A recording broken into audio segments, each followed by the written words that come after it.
Ngayong 2026, mag-ahar ng mas maraming Filipino workers ang bansang Taiwan, kagaya na lang caretakers, hotel workers at iba pa, na direkta mismo sa bansa natin para hindi na kinakailangan ng agency or ng brokers. This coming 2026, mag-i-start na ang hiring para sa mga hotel jobs dito sa Taiwan. So yung mga qualification na kailangan is marunong kang magsalita ng Mandarin at makaintindi.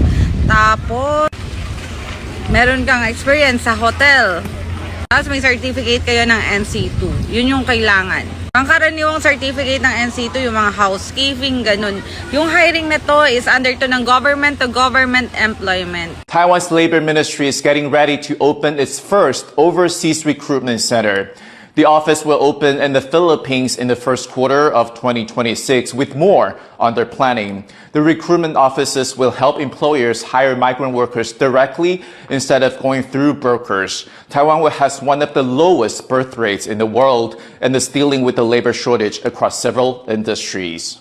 Isa ang bansang Taiwan sa napakagandang applyan dahil updated sila sa mga karapatan ng mga manggagawa, lalong-lalo sa pagtaas ng sweldo. Dahil panglahatan, hindi kagaya dito sa Middle East na kahit isinabatas na ay nakadepende pa rin sa amo.